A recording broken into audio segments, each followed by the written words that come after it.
as government officials have been repeating here, the chances of any part of Japan being hit by debris from MIR are more than 1 in 100 million. So they're really emphasizing the fact that they're just trying to take all potential precautions they can to keep the public at ease, but they don't expect anything to happen. Miles? CNN's Rebecca McKinnon in Tokyo, and let's check in with our expert Mike Fudge, our man who understands orbital mechanics and how things return to Earth, and specifically what's happening right now with MIR. And Mike, as I understand it, the chances of MIR falling short are in the slim and none category. Is that correct?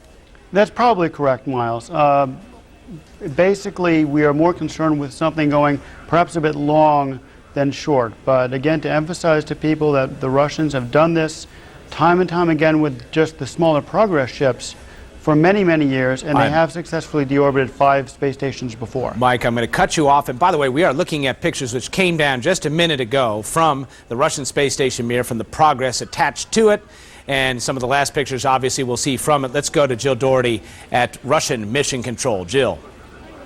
Yeah, and Miles, when those pictures came up on that screen, I'll tell you, every single eye was riveted on those last pictures. That is the last view from MIR. MIR, of course, alone in the sky right now, nobody aboard, and on its way to its death in the Pacific Ocean. A very riveting moment when people down who had been involved for so many years with the MIR were looking at that and looking at the last minutes of the MIR. Miles? You know, we're looking at some pictures now shot down in the lower level from where you're standing there, Jill.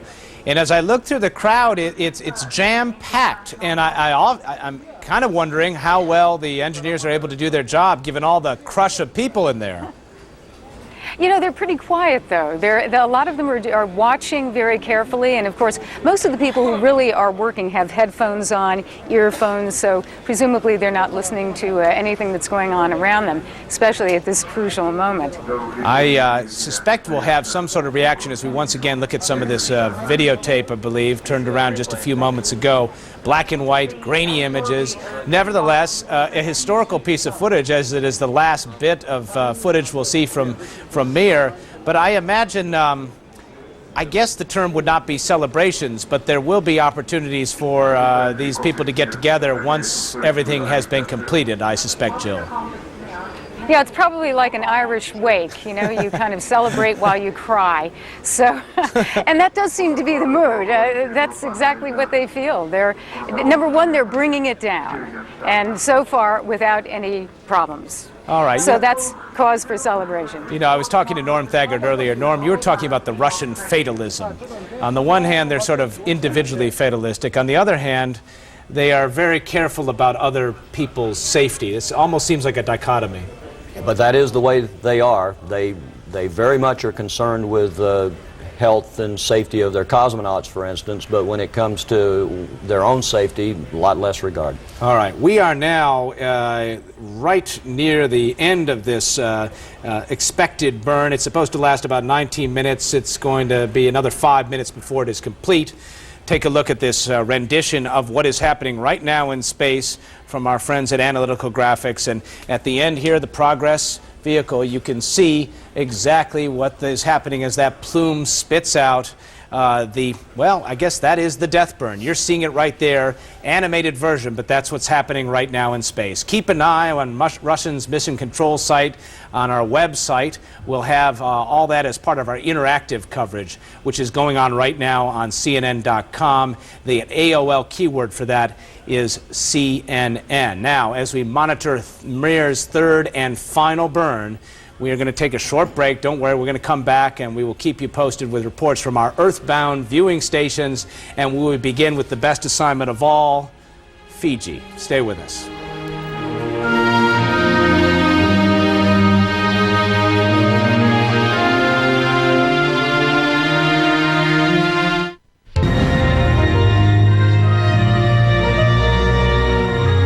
The docking of the shuttle Atlantis and the Russian space station MIR came in right on schedule. Cameras on the shuttle were able to show us the MIR.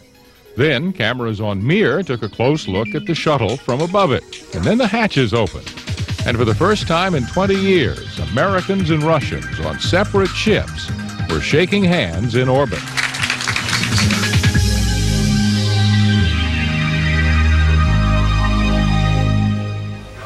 The voice of the late, the great John Holloman. I only wish you were here to share this moment with us. Norm Thagard, you remember him well, and also you were a much younger man just a few moments ago in that shot, huh? Yeah, but I didn't have any more hair then than I do now. Yeah, John was a wonderful man, and I worked with him a couple of times and enjoyed it very much. All right. Let's turn our attention now just a moment to the weather and what is going on out there in the South Pacific. There are some people who are hoping to catch a glimpse of all these activities. Some of them are paying an awful lot of money to be on a very expensive charter. Others just happen to be out there in fishing boats looking for tuna and might get quite a show indeed. For the prospects of that, let's turn it now to CNN's Karen McGinnis, who is up in the Weather Center. Karen, how's it looking? Hey, Miles. If anybody's floating around in those roaring 40s, it is a rough ride. You need some Dramamine for sure. We've got an interesting weather picture taking place here. This is North America. We're looking at the Hawaiian Islands here, and if we were to go a little bit farther to the south there, we have New Zealand. Now we give you this animated view. Once again, New Zealand here. This is referred to as the roaring 40s. You get a lot of volatile weather systems here. If you follow any kind of the sailing races like the Whitbread race, you know that when they encounter some of these violent weather systems right across this region, boy, it really is rather treacherous. Also, we're taking a look at Tahiti. Here's Rapa, is the Rikitia, and a little bit farther to the south, this is considered that dead zone, the drop zone, or otherwise known as the impact zone, and pretty much in that zone from New Zealand over to South America to the south.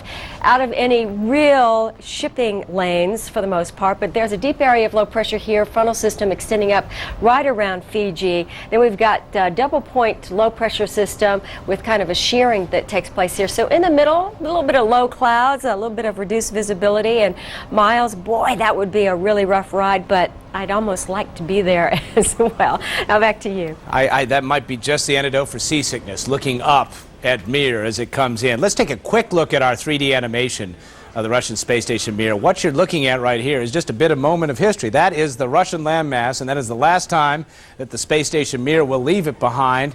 Take a look at this altitude indication right there. I don't know if you can read that at home, but it says it's already at 101 miles in altitude. That's about 60 kilometers. And or did I do that backwards? So it would be 120 kilometers. Excuse me for that. The mathematics is escaping me at this point. But in any case, it heads out over to the Pacific now, dropping very, very quickly, headed toward our Hugh Williams, who is in the lovely island of Fiji, and he's been giving us a sense of who is gathering there and what they hope to see. Hugh? Well, Miles, yes, it's a tough assignment, but someone's got to do it. The mood here in Fiji is pretty relaxed right now. Like Karen said, the weather is, well, mostly clear, but there have been a lot of clouds building up this afternoon. So it's sunny and humid, and it's pretty much business as usual for most people here. There is a certain curiosity about MIR, but no one in Fiji seems that scared about it falling on their heads. Now, that might change soon when many are expected to turn their attention to the sky for a chance to glimpse MIR's final moments. You know, the deorbiting Russian space station is anticipated to cross pretty much directly over Fiji in a short while on its southerly path to destruction. And there is a possibility that it might be seen from here if the conditions are right. So people will likely be gathering here on the beach soon to see if they can see anything, and if there is anything to see, we'll let you know right away. Miles? All right, you will be looking toward the sky. We should tell you less than 2 minutes away, and we will have the last official contact from MIR ever, the last telemetry contact, radio signal received on the ground from MIR, as MIR, taking a look at the board here, heads over Japan. The concerns that were expressed there can be allayed even as we speak, as MIR goes over Japan at a healthy altitude of 95, now 94 miles, headed down toward this zone right here in the South Pacific. Everything going according to the prescribed plan. Now, we were talking about people trying to see MIR and what they might possibly be able to, perhaps the most audacious effort to do that is an outfit called Reentry.com. A group of people have gathered together, put together a charter That charter is up in the air right now, orbiting in the vicinity of that drop zone. With us on the line is one of the organizers of that effort, Mark Herring. Mark, when did the plane leave? Hey, Miles, how you doing? We left a little bit after 11 a.m. this morning here from Suva, and has been making the two planes have been making their way through the South Pacific with the refueling in Tonga. And I just spoke with them a moment ago, and they are currently in position, on station, orbiting. They're having clear skies, and they're expecting to observe the reentry phenomena at 5:45 local time. They have had continuous communications with flight control both at NASA and there in Moscow. They've seen all systems be nominal on board. All monitored systems are functioning normal. We're on schedule, and we're regular. Mark, as we're talking here, we are looking at live pictures of Russian mission control, and these are the people who day in and day out over the past 15 years and a month have watched MIR as it has come across, most of the time with people on board, sometimes without, but have nevertheless sort of nurtured this spacecraft along, and they are just about to see it for the last time on their computer screens there. That has got to be a moment of emotion for them. Stand by there, Mark. I just got to ask you, Norm, it's an emotional moment, isn't it? It is an emotional moment, and actually I have a picture that was taken of my own family there in Soup when the docking occurred on MIR, and it was clear that everybody in that place was very happy. All right, Jill Doherty, you're up on the balcony, sort of hovering above all those kind of sad eyes down there on the floor. When those screens go blank, there's a certain amount of finality to that, isn't there? There certainly is. I mean, it is over. Although, Miles, you know, a few minutes ago when everybody was riveted on those live pictures, now there's a little bit more commotion down there. People smiling, I think probably out of relief that this seems to be ending exactly as they wanted. And proof that the Russians, as one Russian told us, can really pull it together when they have to. And they were able to pull it together for this. Apparently, it looks as if it's going picture perfect. It seems as if this burn, this rocket firing, has done exactly as expected. This is a live picture of the board. Jill Doherty is standing in front of it, and these are some of the flight controllers as they look on. Jim Oberg, this issue of MIR sort of rising above expectations seems to come back time and again. Just when you thought it was dead, it tends to surprise you. And just when you thought it might not be able to perform its last duties well, sure enough, it comes through without a hitch. Well, that's right, Miles. There's a robustness there to the Russian space technology that has caught people by surprise again and again, including me. There are things that it can do. You think that they've done all they can. They're down to the last trick, and the last trick works. The last ditch holds. This has been a cultural tradition over there, and it's something that we have to just, gain some more respect for, because here once again, when they had to, they came through and delivered. All right, we're going to leave it at there. We have to take a brief break here.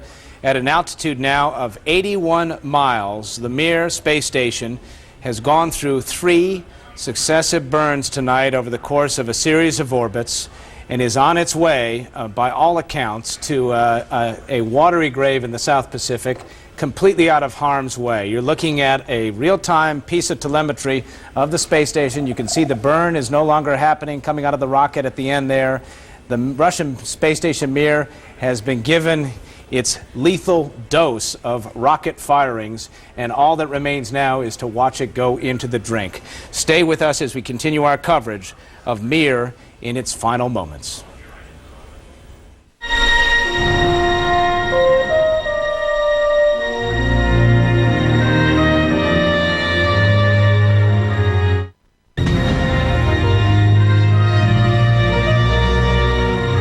It may not be a regularly scheduled event, but once again, for the 4th time since July, MIR's computer is in trouble, the spacecraft is adrift, and non-essential systems have been switched off to save power. Once again, the men in Russian mission control assure that, quote, everything is under control. There is, quote, nothing serious, even though 2 of the 3 components of the main computer were malfunctioning. The computers, source of problem even as recently as December They lost contact with the computer system on MIR, lost contact with the space station entirely for about 20 hours. And that was one of the big areas of concern as they approached this deorbit time. They wanted to ensure that they were able to communicate fully with the space station, obviously before they brought it in, because having it in the proper orientation was essential in order for things to go just as planned. And as we've been telling you, it appears everything has gone as planned. Here is the Russian space station MIR. Let me use the red pen, it'll come across a little better. It's passed over Russian ground stations for the last time. The screens have gone blank at Russian Mission Control, the place they call Soup. A sad moment there as they see it go off the horizon. It's gone across Japan at about 90 miles in altitude, no problems there. It continues down this line, heading this way, and is probably less than an hour away from that point right there. Altitude right now, under 70 miles. I'm joined here by Norm Thagard, U.S. astronaut, first U.S. resident of MIR. And at this altitude, the atmosphere is thickening pretty quickly, isn't it? It is. I think we used to consider, and Jim can confirm this, perhaps 400,000 feet to be entry interface, although to get our astronaut wings, we had to get above 50 statute miles. So. Ah, there you go. There's a little factoid for you that you can consider. Jim Oberg, who is joining us at one of the three MIR core modules that were produced. One is about to go into the drink. The other two will remain after this evening. One of them is in Star City, Russia, used for training, not any longer, of course. And this one happens to be in the Wisconsin Dells. Jim, I'm curious about that very point. What kind of stresses right now is MIR undergoing as it reaches an altitude of about 66 miles? Oh, okay, here we are aboard the MIR. Now, you got to beam me off here in time, Miles. Okay, but we'll do that what's for happening you. is we're starting to build up around the MIR, the shock wave, the shock front in the atmosphere that's starting to heat up. And it's this heat, this reentry heating, which is caused by this shock front of air being built up in front of the speeding spacecraft that creates this red glow, the one you see in your animations. That's starting to build up now. The solar panels are starting to whip back and forth. And probably there goes one right now. It's just torn off. The others will be tearing off now because the forces are just whipping them back and forth until they can no longer, until they break. The rest of the modules are going to start to be slowing down. The big four ones up there in that crisscross section are like the back end of a shuttlecock. So we're going to bend around and go back end forward into the deeper atmosphere and start slowing down at more tremendous deceleration. 5 Gs, 8, 10, 15 Gs as we ram into the atmosphere. At that point, all this material you see around me is going to start tearing loose from the walls, flying into the back of the spacecraft, right into your camera, right into your view. Even the paneling here will be tearing loose and piling up. All the wastewater on the outer skins, all the sludge is going to go sloshing back to the back end. Finally, the hull's going to crack open, the pieces are going to break loose, and by then, of course, we're going to be gone. All right, Jim Oberg, we'll beam you out. Don't worry. We're at 62 miles. Let's take it to Mike Fudge with ITT Industries, who's an expert in all of this. And Mike, one of the things that I've been reading a little bit about is, of course, 5 of the 6 major modules on MIR, the big ones, are still pressurized. One was the Spectre module. It was involved in that collision. It is not. The fact that it's pressurized, how does that change the way things will re-enter? Will there be explosions associated with those bursting? I wouldn't say explosions as such, Miles, but you will definitely have a release of air which may cause some spinning of the structure. In the larger view, that won't really influence what survives and what doesn't because there's so much randomness involved in this anyway. But obviously at that moment you will get some torquing of the structures around and some very slight deviation off what had been a nominal flight path. All right, and once again, as we try to sort of decipher what's on MIR and what is likely to survive, just give us the basic rule of thumb. The heavier the metal, the more dense the metal, the more likely it is to survive. Is that an accurate statement? Again, the denser the metal, the higher the melting temperature of the metal, the more likely it is to survive. Ironically, we see sometimes very light things surviving because they slow down very quickly. Those spheres which Jim has talked about are quite often titanium or stainless steel. They will come down relatively unscathed. Perhaps a slight bit of melting here or there, but even aluminum, which we normally think of as just crisping, that's because we normally think of aluminum as thin. If you have a large piece of aluminum, such as in a film vault, then, as was seen in Skylab, large pieces of aluminum can survive to the surface. All right, Mike Fudge, let's put it on hold for just a moment. MIR is now at an altitude of 57 miles. You can see it's approaching the islands of the Polynesian Islands. Fiji is in this neighborhood right about here. And there's the end of the line. We expect that that's exactly where MIR will reach the end of a 2.2 billion mile journey. We're not done with our journey here tonight because we're going to make sure we stay with this all throughout the end, make sure MIR is in safe and has reached its watery grave without any consequences to property or to human beings. And we'd like to hear from some people who might have seen it along the way. So stay tuned to CNN as MIR falls to Earth.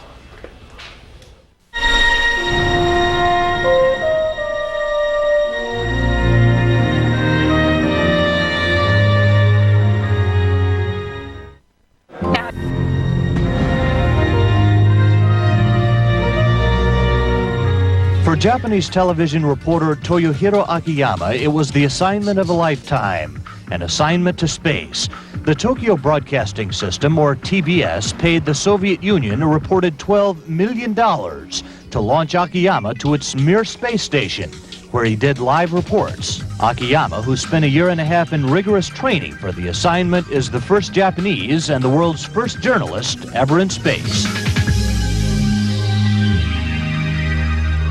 9 days in space, the first journalist in space, Akiyama. MIR, right now, let's give you an update. An altitude of 49 miles, dropping like a rock, as it were. Let me show you on the chart here right where it is. That's the space station MIR, and that's the end of the line. Not much further to go. As a matter of fact, by most accounts, it should be at the end of the line in about 15 minutes or so. That's our best estimation of what is happening.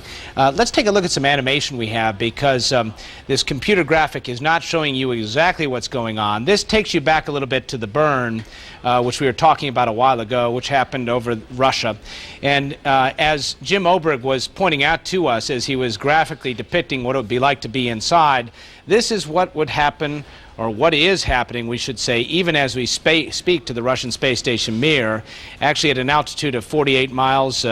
Much of this might have already happened. You saw the solar arrays breaking off, the antennas breaking off, and then as the plasma heats up around those 6 main modules, they all break apart, forming separate sort of cometary trails, an impressive man-made meteor. Jim Oberg, don't you sort of wish you could see it?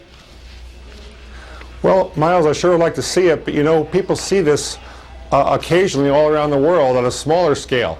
Satellites and rocket stages do come in, do create fireballs.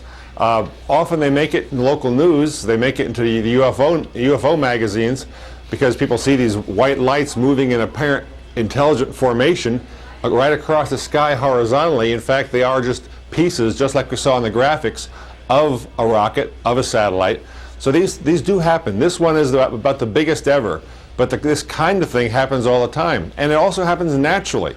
More than a dozen objects bigger than MIR fall to Earth every year from outer space. So we definitely are in a falling rock zone on this planet, both man-made and natural. All right, let's take it over to Mike Fudge and sort of elaborate on that point. Mike, as I understand it, in the years of the space age, some 40 years now, just about every single day on average of that space age, a piece of man-made junk has fallen on the planet, and at least once a week one of those pieces is big, say about a ton. So this is going on all the time. We just don't know about it, do we? That's correct, Miles. Maybe not from the very first days, but definitely since the 1960s onward, this happens every day. To put it in perspective, weight-wise, MIR has a mass of about 135 kilograms. That is presently about the amount of mass that comes in every year. Back in the 80s, it was more. It was several 100,000 kilograms per year. So whereas we're getting this all in one big show tonight, that's about how much we can expect over 1 year's time right now. All right, give us a sense of what's going on right now, because the graphic which we're showing you is a bit misleading in the sense that at 45 miles in altitude, there is a big streak going on. And let's take it right now to Hugh Williams. As a matter of fact, Mike, you stand by there for a moment. Hugh Williams on the island of Fiji. What are you seeing, Hugh? Miles, just the most unbelievable, incredible show I just saw right now. out on the beach in front of my hotel and breathless from seeing it. Basically, the MIR came streaking across the horizon in 5, 6, 7, maybe 9 pieces, making a huge sort of golden trail through the sky. The people that are gathered out here in Nandi here, watching it, were just in awe, seeing it stream across the sky. Just basically a collection of very bright golden-colored lights absolutely tearing across the sky. Probably would have taken less than a minute, maybe a minute and a half, and it looked very low. Now, the other thing that's just unnerved me slightly is some thunderstorm nearby, which is making some loud noises. I don't believe that's related to what I just saw, but really an unbelievable show, and as that thing went streaking past here, Miles. Wow, that is quite a report, Hugh. Let me ask you this. Is it possible it wasn't thunder? Could it have been a sonic boom from perhaps some of those pieces moving so quickly? There is a distinct possibility, but Miles, right behind me there's a gigantic thunderstorm off in a different direction. So I could not tell you if that noise is related directly to what I saw, but the light show in the sky was phenomenal. I mean, like nothing I've ever seen before. All right. Go ahead. Rocketing across the horizon. Unbelievable. Now we're taking a look at a live picture. This is Mission Control outside Moscow, the place they call Korolev. You were looking at the map there. That little blip was getting into the box that they call the area that they were aiming for, the debris impact zone. There you see those mission controllers looking at their screens. Of course, the screens aren't telling them so much anymore. They're not getting any real-time telemetry. Everything now is breaking down to that site in the Pacific that they were aiming for, now at an altitude of some 41 miles. All right, we are going to take a quick break, and we're going to be talking to all of our people along those Pacific Islands to see if we can get some similar reports and similar eyewitness accounts as to what is happening, as MIR now is squarely inside that zone where that debris field will begin. And we will also talk to one of Norm Thagard's crewmates who is standing by at Russia Mission Control. Stay with us as MIR falls to Earth, even as we speak.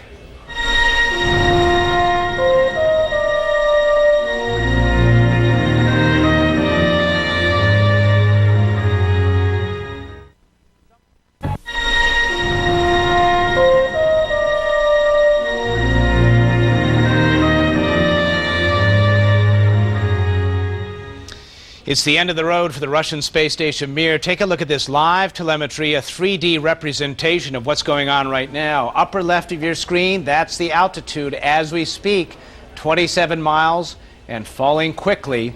The space station not intact as we see it right now. That is the one thing that is inaccurate with this diagram. As a matter of fact, we've had some eyewitness accounts that it has split apart and created an incredible fireworks display over some of the southern Pacific islands. In particular, the island of Fiji, where CNN's Hugh Williams just saw the light show of his life. Hugh, did you hear anything associated with it? Miles, just while you were in the break, I was able to hear what distinctly sounded to me like the sonic booms associated with the MIR as it went overhead. There were, like I described before, several pieces, perhaps 5 large fragments, which in front of my eyes fell apart into several more fragments. And it was several minutes, not sure exactly how many minutes, before the sonic booms could be heard, but they were quite distinct and loud. So that happening at the same time as a thunderstorm in the background is quite a show down here in Fiji. Quite an experience. I'm sure it's one you won't forget too soon. Hugh, I got to ask you, did you get any videotape of it? Well, Miles, to tell you the truth, I got the whole thing on tape. So my next mission is to get the pictures to you so you can see Hugh, what I saw. But Hugh, how quickly can you? Pretty spectacular. I think we might dismiss you to get you to an uplink as quickly as possible. Jim Oberg has a question for you, Hugh, before you go to feed that tape, because we're dying to see it. Jim, go ahead. Yeah, hi, Hugh. Great luck, great report. You said a yellowish color for the objects. That yellowish color is what we see. Yes, you saw a yellowish or golden color to the dots. Yeah, it was. The yellow. I was filming while I was watching the objects, so I saw them through a color viewfinder in my camera. But a very goldenish, perhaps a little bit silvery, fireballs, basically, not leaving a huge trail, more like a sparkler being whipped through the air. And there was no smoke trail that I saw, but the speed and just the size of the object was amazing. It's like something out of a science fiction movie. It was still daylight there, so you probably wouldn't see much of the trail. We see the space shuttles when they come in over Houston sometimes, about 40 miles up.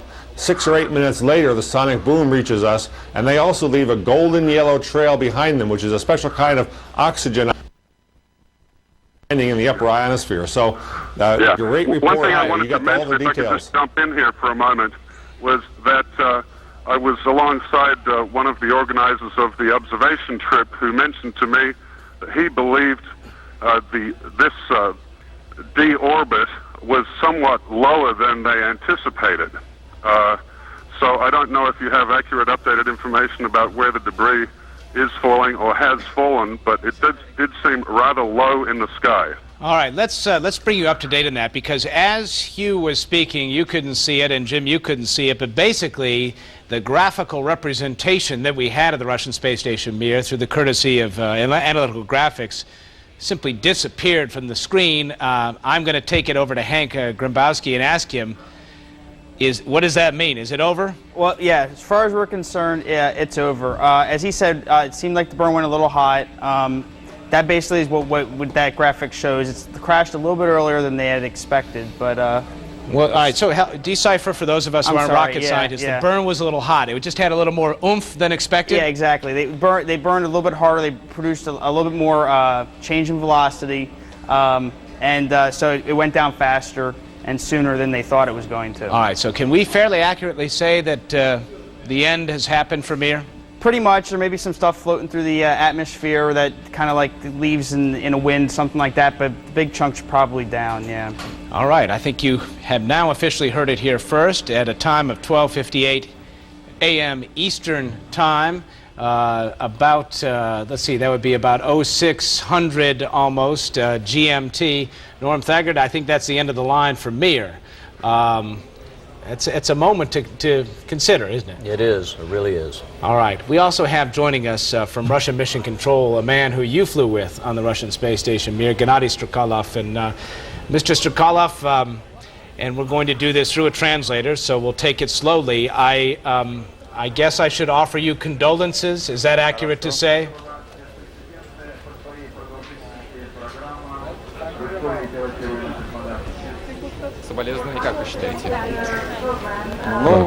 Well, to some extent it's true. I accept condolences. What are your thoughts about Mir? Entire century epoch in the space research. And I think that we will number of times will recall even having the up-to-date, the most novel space research and achievements. Is this a sad moment, sir, for the Russian space program? Hold on a sec. Yeah. Are you okay? Should I keep going? The MIR station is a special. Okay. Not yet. It's a big school. Many cosmonauts and astronauts from various countries had to experience through MIR station. And of course, the significance of this schooling you cannot over-appreciate. The orbit station MIR was proudly flying around the Earth and with dignity is accomplishing its service life. Falling into the Pacific Ocean without any hurt to anybody. And we can all be glad that that is the case. Mr. Strikalov, we have with us here a former crewmate of yours, Norm Thagard, and he'd like to say a few words to you. Go ahead, Norm. Gennady, moj stary drug, привет. Norm Thagard, здравствуй. Hello, Norm Thagard. How are you, Norm? I'm doing well, Gennady. I wish either I were there with you or you here with me tonight.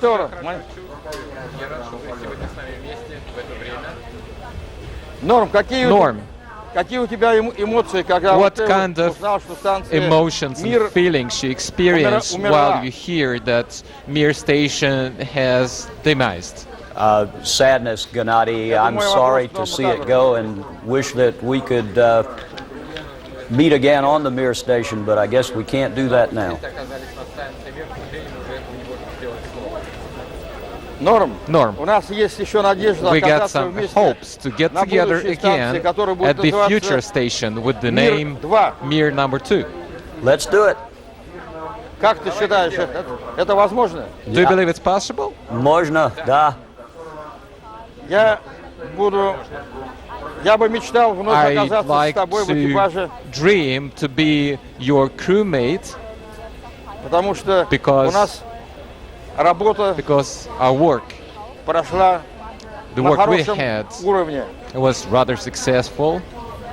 It was up to benchmarks. I would agree with that, and Gennady, it was a wonderful time for me, and I really enjoyed your friendship. All right, gentlemen, thank you for sharing that moment with all of us. Two old crewmates getting together at a sad moment, a moment where they have an opportunity to reminisce a little bit about some historic days gone by. The MIR space station is no more, and as best we can tell, it has fallen into the Pacific without causing harm to anyone or anything. Stay with us as our coverage continues. Was damaged in the collision. As Air Inspector rushed out, the crew heard a hissing noise and hurriedly sealed off the module to prevent a further drop in pressure in the rest of the space station. Welcome back to our coverage of the fall of MIR to Earth. And we can now put that in the past tense. It's now, by my watch, been about 8 minutes since the Russian space station MIR went into the drink in the South Pacific, exactly where the Russians wanted to put it. As best we know, no one or no thing was injured or harmed by it, and the space station is no more. Let's take a look at some animation as to what happened over the South Pacific just a little while ago.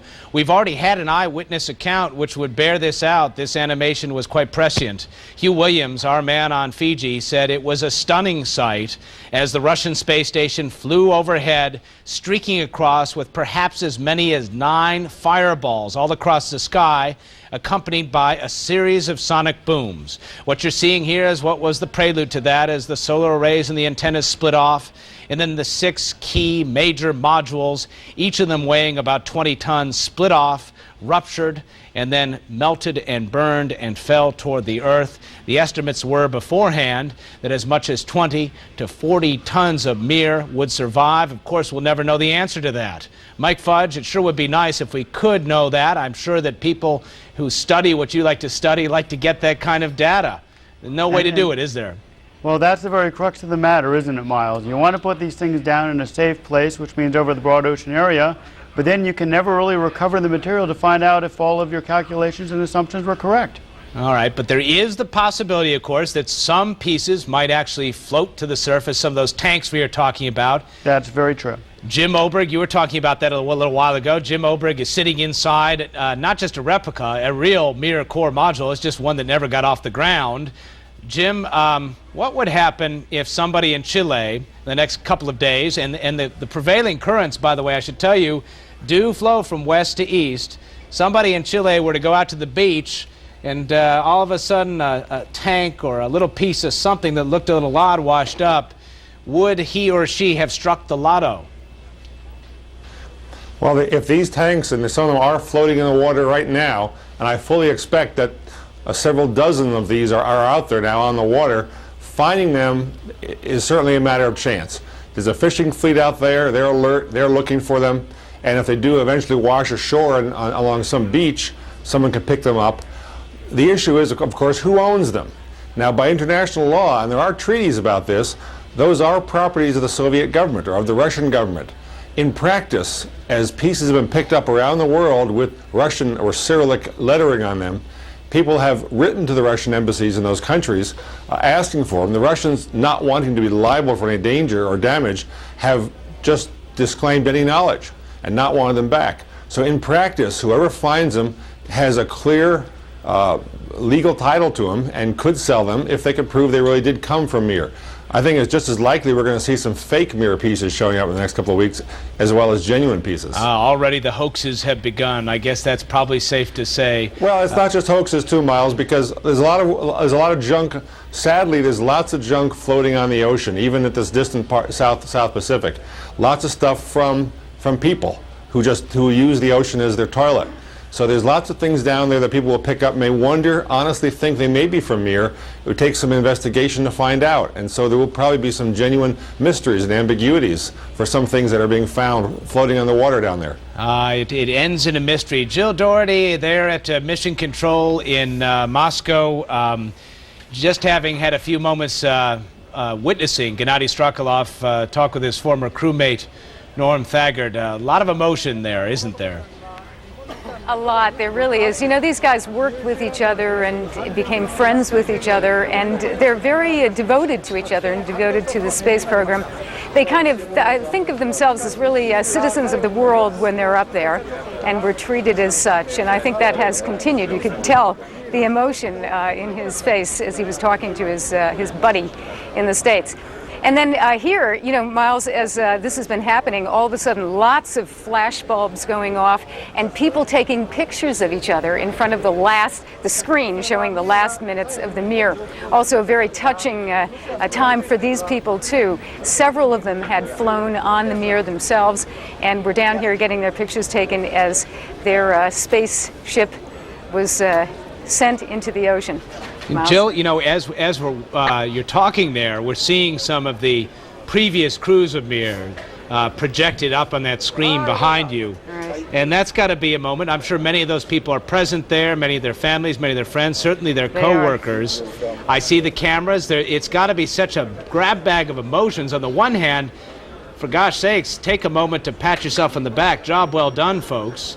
On the other hand, there is no tomorrow, is there? Yeah, I was wondering whether people would cry, and actually I only saw one woman who had a few tears in her eyes, but most of the people seemed to think exactly that. Job well done. 15 years, you know, living longer than it was ever expected, about 3 times longer than it was supposed to live. And they talk about it like a human being, you know, it died, it lived. And that's how I think they will think of it. Also, they really do feel that what they did, the Russians on MIR, taught the rest of the world how to deal with long-term time in space. They showed people how you can exist in space, how you can get the components out, and if you look at the ISS, very similar to MIR in many ways. So, as they said, it was a school. It was a school that taught people in the rest of the world how to live in space.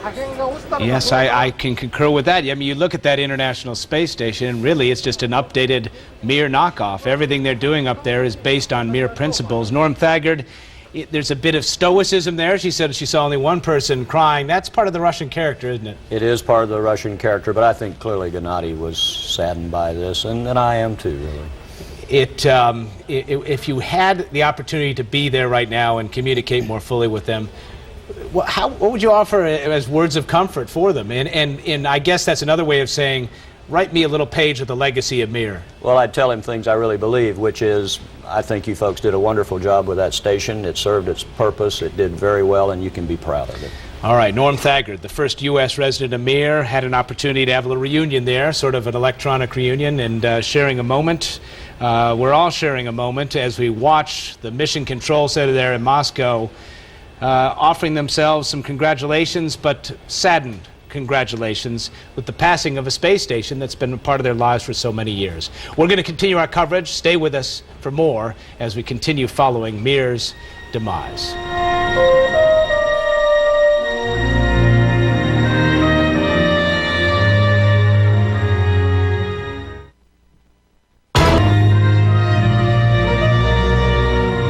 once the fire broke out, back behind me, the master alarm went off, of course. The smoke filled the station. The smoke was immediate. It was dense.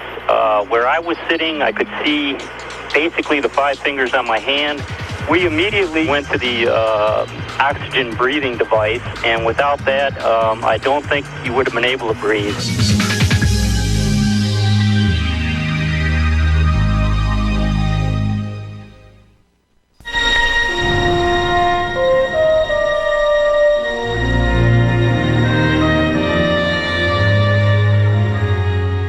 Just to recap for you, the third time was a charm for the Russian Aviation and Space Agency. They pushed the buttons that fired a rocket as the Russian space station Mir flew over the Russian landmass. That rocket fired for about 20 minutes. It was the third of a series of burns over the course of the past 5.5 hours. And that burn did the trick. It sent the Russian space station on its way to a watery grave somewhere inside this red box. As you can see, this charting software that we've been having, satellite software tracking capability, no more Mir to show you, just the box where we anticipate a fairly large debris field has rained down on it, out of harm's way, causing no harm to anyone or anything that we know of.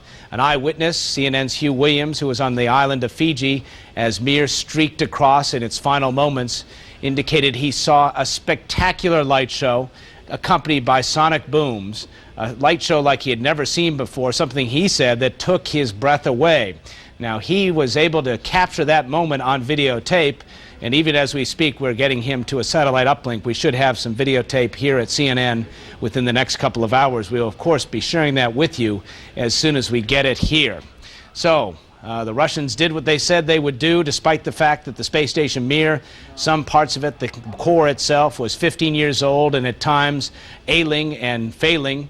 It did come through, and it did what it was supposed to do when it needed to. In some sense, perhaps, these were Mir's finest hours in some sense. It's a sad moment for the space world, the devotees of space, enthusiasts. Mir was a spacecraft that accomplished a lot over 15 years. But I guess like all good things, it must come to an end. We'll be back with more. We'll check in with all of our experts one last time as we continue our coverage of Mir falling to Earth.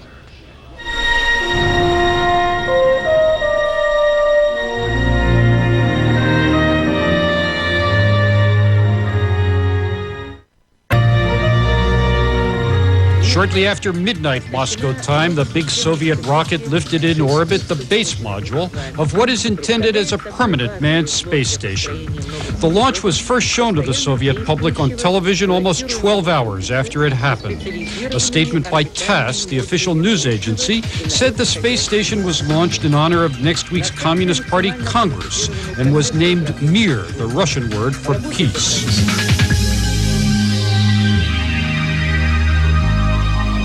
Mir's birthday, February 20th, 1986. Its date of its demise, March 23rd, the year 2001, just a little while ago, about a half an hour ago.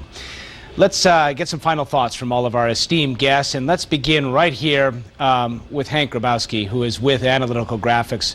Just a quick word from you, Hank, on how accurate what we've seen on that screen has been, and whether we have a fairly good sense of where Mir went down. Well, according to what we've heard from Mission Control, we were expecting that it landed somewhere around 40 degrees latitude south, west longitude of between 160 and 140.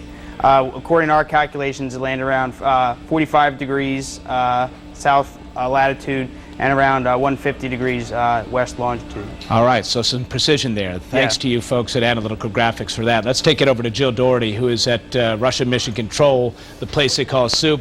Jill, some final thoughts from you.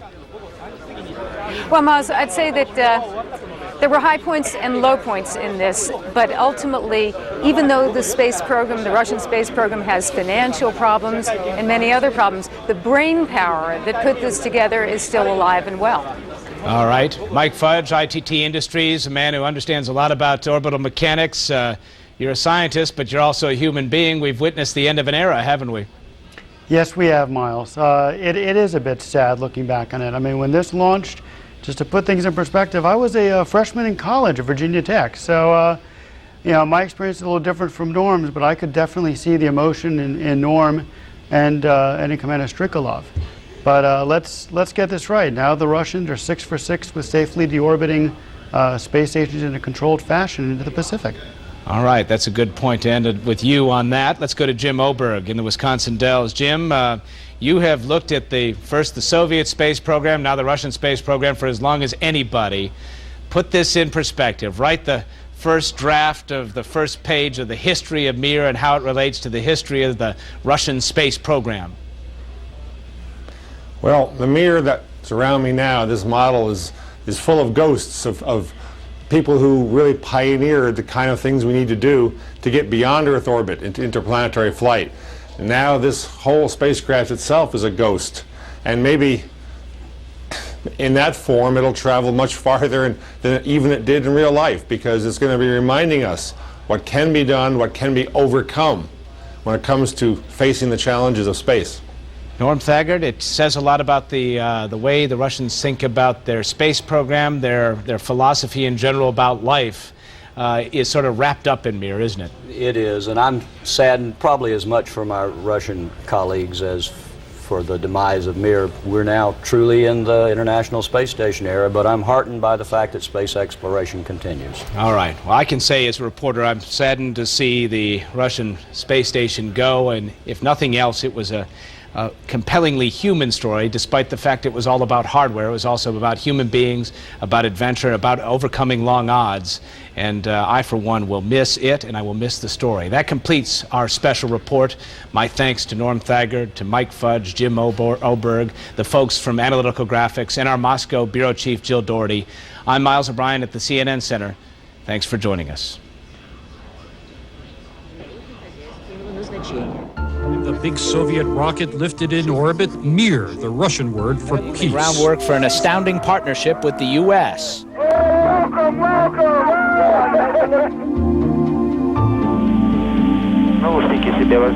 It became my home, and I was pretty comfortable in it. From time to time, they'd send us messages that would say things like, "Guys, all the Catholics in Rome are praying for you." When you receive a message like that, of course you are touched by it. We understood that they know about us down there. 2-3 foot flames, sparks flying. It was a very, very serious fire. MIR slammed into a cargo supply Russian ship. Commanders suffering heart problems, unable to. The computer on the Russian space station MIR has shut down. MIR rolled out of control. The space station have gone up to 100 degrees. These have always existed. Such is life. This is normal. Another Monday, another MIR malfunction. Well, of course, it's not quite normal. So are you sending our astronauts on a suicide mission? No, ma'am. We've got one other gift for Sasha and Vasily. We're making them honorary 84 members with a little hat that shows our patch.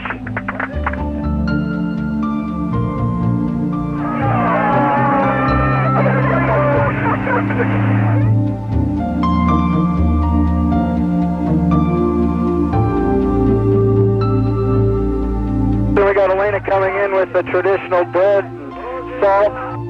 The MIR station has, even in the worst economic times that they've experienced in the last few years, it's still been something they could point to and say, hey, in spite of all our problems, we still have the shining example of Russian capability.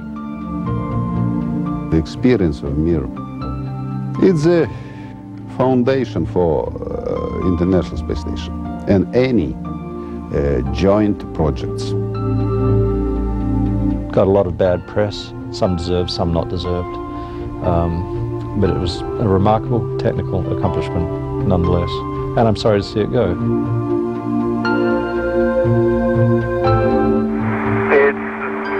Moment on one hand to say goodbye to MIR, on the other hand we have to progress further and old things go away and new things arise. Bye-bye. Bye-bye. До свидания, до свидания. Weekdays 3 Eastern on CNN. MIR falls to earth, scaffolding falls at the site of the Oscars, and the Dow falls 300 points before the bounce. The news begins now.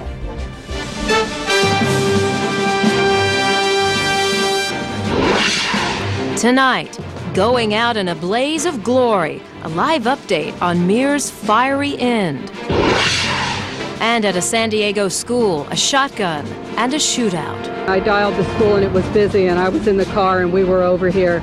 I cannot tell you the panic. These kids don't know what they're doing. This is CNN Tonight. From the CNN Center in Atlanta, Catherine Calloway. Good evening, everyone. MIR is the story of the moment as people all over the world waited for its arrival to Earth tonight. CNN space correspondent Miles O'Brien has been following the Russian space station on its final journey into the South Pacific, where it apparently crashed a short while ago. Miles, a bittersweet moment. Nice that it went as planned, but sad. Hard to imagine the space program without MIR. Big mix of emotions, Catherine, but we can all be happy that it went off in an uneventful manner. The Russians said they would do it one way, and they did it that way. A series of 3 critical engine firings over a 5.5-hour period did in fact bring the 140-ton MIR space station down exactly where they wanted to do it. Let's take a look at some of the pictures which came in from Mission Control out throughout the evening. As you said, a bittersweet moment for many of these people. They have been coming in and out of this control center now for more than 15 years, shepherding their spacecraft through 86,000 orbits, 2.2 billion miles of travel. As a matter of fact, if MIR had been heading in one straight line, it would have reached the planet Uranus. Instead, it went around and around and around the planet, and finally it sort of ran out of gas. The Russians did not have the money to keep it flying. Many of its systems were failing, and so the decision was made to bring it down to its watery grave, something that happened now about 37 minutes ago. Let's take a look at some of the animation. This is what happened essentially over the South Pacific as MIR came into contact with the thicker portions of the atmosphere. There you see the rocket burn from the Progress vehicle, which was attached to the end, the vehicle which was to bring it down to an orderly, controlled entry. Exactly what happened. As it reached the atmosphere, the thicker portions of the atmosphere, it heated up quickly, and the antennas, the solar arrays, would be the first to have broken away, and then shortly thereafter, as it got closer to the surface, the modules, the principal modules, 6 of them weigh 20 tons each, broke apart, split apart, and broke into, by one witness's account, RCNN's Hugh Williams, 9 distinct comet trails. Let's listen to his eyewitness account. Just the most unbelievable, incredible show I just saw right now out on the beach in front of my hotel. I'm breathless from seeing it. Basically, the MIR came streaking across the horizon in 5, 6, 7, maybe 9 pieces, making a huge sort of golden trail through the sky. The people that are gathered out here in Nandi here, watching it, were just in awe, seeing it stream across the sky. That was probably the highlight of the evening tonight, hearing that report from Hugh Williams as he saw this spectacular display. Of course, the highlight is, in some sense, a low light. Norm Thagard was the first U.S. astronaut to spend some time aboard MIR, the first of 7 U.S. astronauts to have that claim, have that little bit of accomplishment on their resume. Thanks for being with us. He's been walking us through this whole process. And Norm, MIR is no more. Let's look ahead for the Russian space program. It's not exactly a great picture, is it? Well, I don't think it's all that bad either, because they are full partners in International Space Station, and as you see the scheme of things, you'd have 2 Americans and a Russian commander, or 2 Russians and an American commander, so they're still playing a major role. Let's go back to Hugh Williams for a moment in that eyewitness account. He said shortly thereafter in another a telephone dispatch to us that he heard a series of explosions sort of after the streaks came by. What would you attribute that to? That's the sonic boom from the major components, because you do have that shock ray that takes it a while to reach them, but just like a supersonic aircraft, those pieces generate a sonic boom. So those pieces coming in at many times faster than a speeding bullet, literally, they slow down very quickly. That was what causes the heating. anybody's guess as to how much debris is out there. Do you suspect that on the shores of Chile we'll be seeing some pieces of MIR, or what are claimed to be pieces of MIR, washing up in the coming weeks? Yeah, probably. From what we heard from Jim Oberg, these kinds of tanks that will float survive all the time, and an excellent chance that some of them will be recovered somewhere. All right, Norm Thagard, former U.S. astronaut, former occupant of MIR, had an opportunity to talk to one of his crewmates just a little while ago, and we appreciate you being with us every step of the way as MIR has met its end. We should tell you that Hugh Williams, the person on the line there, did have a video camera and captured that moment on tape. He is fast on his way to an uplink, a satellite uplink, to get us those images. The moment we get them here at CNN, we will, of course, be sharing them with you. Catherine. Miles, that should be a spectacular show. I hope the video makes it soon. I want to disagree with you, though, quickly about what the highlight of the night was. While Williams' report was great, I thought the exchange between Norm and the Russian cosmonaut, the commander, his roommate on MIR, was an incredible moment on live television to see the emotion between these two gentlemen. Norm, what was it like at that moment speaking with him? Well, I felt a bit older, to tell you the truth, because as long as MIR still existed, I could say, well, gee, I was young when I flew that, sort of. It's gone now, so I can't rely on that. But Gennady was a tremendous friend. He was always helpful to me throughout my whole stay on MIR, and I really do regret that I couldn't either be there with him or him here with us tonight. As he said, it's not over yet. There's still the space station ahead. Maybe, you never know. You could be roommates again. Could be. And Miles, quickly, let me ask you one quick question before we go. One proviso that I want to be there with them. Oh, on the all camera, right. if you don't mind. There's no doubt. All right. How big of the pieces of debris were expected to fall? Well, who knows? Some of those docking rings, which are, the diameter, would be about at least 10 feet, maybe 6 feet for some of the docking rings. Some of them, maybe more like 5. They potentially could survive intact. That has happened in the history of debris impacts in the past. Anything that's made of something besides aluminum, either stainless steel or titanium, those are the kinds of things that are more likely to survive. And then those spherical fuel tanks, they're likely to make it. They're about that big, about the size of a desk globe. So I would say generally, though, most of the pieces will be very, very small. Well, we can only hope. All right, Miles O'Brien, incredible coverage tonight with you and Norm Thagard. Thank you very much.